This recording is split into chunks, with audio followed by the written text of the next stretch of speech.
Nous allons voir aujourd'hui l'application Upwork sur laquelle on peut travailler en tant que freelancer. Au premier abord, connectez-vous sur l'application, sur le site ou bien sur votre téléphone via l'application Upwork. Vous vous connectez au compte que vous avez déjà créé.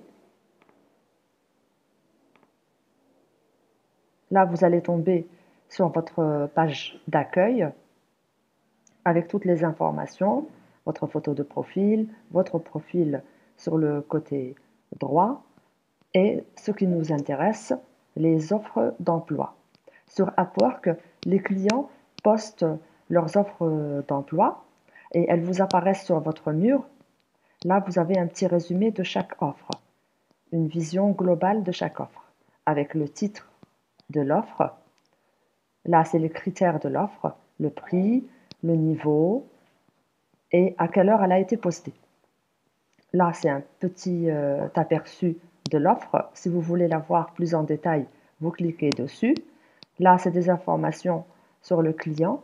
C'est un client à paiement vérifié qui a de bons avis. Voilà combien il a dépensé et où il se situe.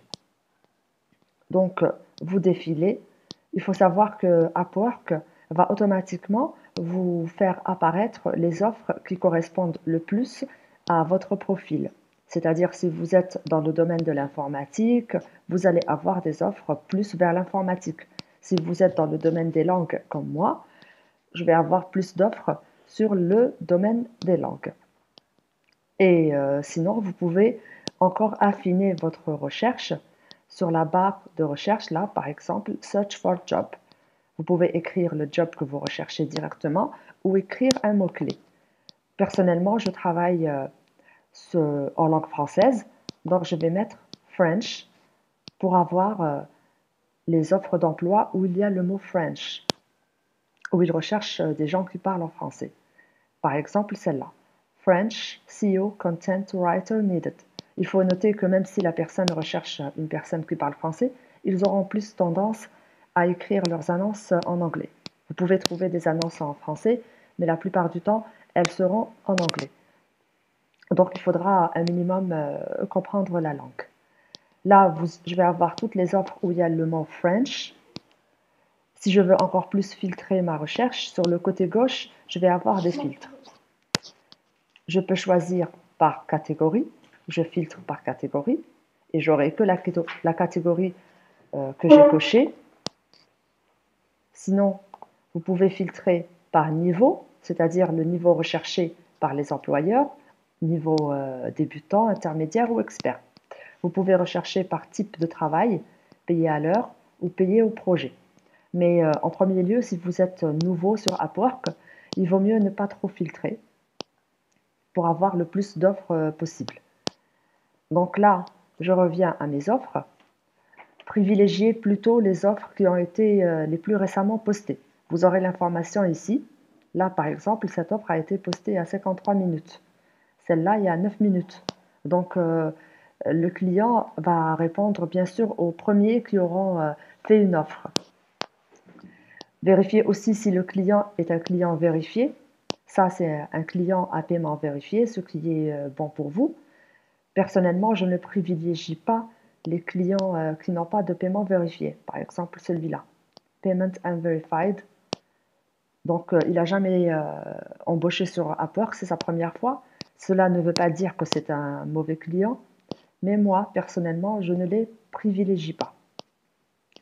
Donc, par exemple, je reviens à l'offre qui m'intéressait. Là, c'était French SEO.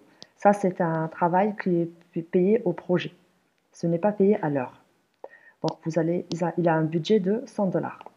Je clique dessus. Là, je vais avoir d'autres informations. Le titre. Là, quand est-ce qu'elle a été postée. Je vais sur le côté droit. Je vais voir combien de connects il me faut pour faire un proposal, pour faire une offre. 4 connects. C'est quoi les connects? Upwork vous donne dans un premier temps, quand vous êtes nouveau, 80 connects. Les connects, c'est comme des jetons que vous allez utiliser à chaque fois que vous allez postuler pour une offre. Chaque offre demande des connects différents. Il Il y en a qui demandent 1, 2, 3, ça peut aller jusqu'à 6 connects. Donc il faut bien faire attention, ne postulez pas juste pour postuler, soyez sûr de votre offre, comme ça vous n'allez pas dépenser vos connects pour rien. Car quand ils seront épuisés, vous n'en aurez plus d'autres jusqu'au mois prochain. Upwork vous donne 10 connects par mois gratuitement. Ou si jamais un client vous contacte par message, même s'il ne vous engage pas, rien que le fait que vous ayez répondu au client, Upwork vous offrira aussi 10 connects. Alors, pour ce travail, il me faut 4 connects. Moi, j'en ai 59, donc c'est suffisant. Je lis la description de l'offre. Alors, voilà, je l'ai lu. C'est un projet, le client paye un prix fixe de 100 $. Il demande un niveau intermédiaire. Là, c'est les skills and expertise. Ça veut dire ce que le client attend de vous. Il attend que vous parliez français, que vous maîtrisiez le SEO, le content writing. Là, je peux voir combien de personnes ont déjà postulé. Il y en a 5. Là, je peux voir les avis que le client a eu. Là, il y en a un. Great client. Donc, ça va. Tout a l'air bon. Alors, je vais cliquer sur Submit a Proposal. Donc, je vais faire une offre. Pour faire une offre, Propose with a specialized profile. Normalement, vous allez avoir, vous, un profil général. Mais si vous avez créé plusieurs profils, en fait, vous avez un seul compte Upwork, mais vous pouvez créer plusieurs profils sur le même compte. Par exemple, personnellement, je fais de la transcription. Donc, j'ai un CV de transcription avec mes horaires de transcription. J'ai aussi un CV de content writing. J'écris des articles. Donc, j'ai un CV de content writing avec mes tarifs dans ce domaine-là. Là, c'est un job de content writing, donc je vais choisir le profil de content writing. Comme ça, mon client, il va avoir mon CV sur ça, et il va voir mon expérience sur ça, et aussi mes tarifs sur ça. Là, je descends. C'est un projet. Alors là, how do you want to be paid? By milestone. Milestone, ça veut dire que le projet sera segmenté en plusieurs tâches. Dès que vous finissez une tâche, vous serez payé pour cette tâche-là. Et ensuite pour la deuxième et pour la troisième. Sauf que là, le client, il paye par projet. Donc, on va choisir par projet. Ça veut dire que quand vous aurez fini tout le travail, vous serez payé et pas avant. C'est pas au fur et à mesure. Non, c'est à la fin de la tâche. Une seule tâche. Là, c'est le tarif du client. Il demande 100 $. Il veut donner 100 $ par projet. Vous pouvez modifier si vous voulez être payé moins ou plus. Je garde généralement, personnellement, le tarif du client. Alors là, vous avez les frais de Upwork, moins 20%, ce qui représente 20 $. Upwork prend sur tous les projets, sur tout le travail que vous allez faire. À chaque fois que vous serez payé, vous allez être payé moins 20%. Donc, il faut prendre ça en considération. Après, là, how long will this project take? Le client, apparemment, c'est un seul projet. Vous pouvez choisir comme vous voulez, en fait, mais généralement, moi, je mets less than 1 month. C'est un projet qui sera assez court vu qu'il demande juste la rédaction d'un article. De 500, attendez, on va voir. J'ai pas lu, alors, each article. Là, il demande quelqu'un pour écrire plusieurs articles, en fait, sur la santé et la beauté. OK. Cover letter. Là, vous allez écrire votre offre. Qu'est-ce qui fait que, quels sont vos points forts, quels sont vos critères, pourquoi il devrait vous engager vous qu'une autre personne. OK, on va écrire ensemble. I am a content writer, native French, native speaker. Là, je vais écrire ma cover letter.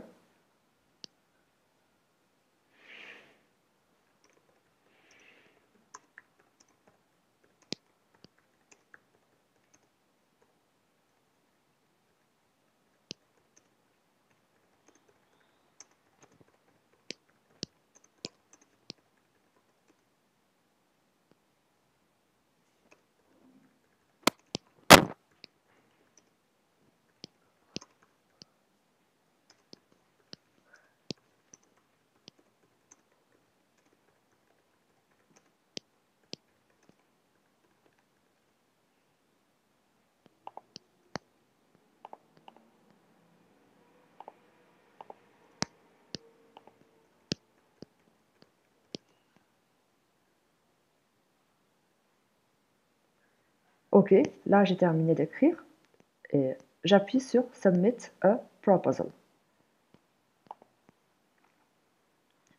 Vous allez avoir cette page-là, vous appuyez juste sur Yes, I understand. Là, Upwork vous explique que euh, c'est un travail qui est payé au projet, donc vous serez payé à la fin du projet. Upwork vous explique qu'il y a comme une clause de protection, parce que Upwork va encaisser les frais de la part du client, il va garder cette somme. Cette somme, en fait, elle est déjà chez Upwork et quand vous aurez fini votre travail, Upwork va déverrouiller la somme. Sauf s'il y a un litige entre vous et le client, mais généralement, ça se passe très bien. Vous cliquez sur Yes, I understand, Continue to submit. Et voilà, là, j'ai fait ma proposition. C'est aussi simple que ça et vous attendez que le client vous réponde. Vous revenez à votre première page et vous recherchez d'autres emplois. Vous allez trouver des emplois payés à l'heure ou des emplois payés au projet comme celui-ci ou des emplois payés par milestone, c'est-à-dire par tâche effectuée.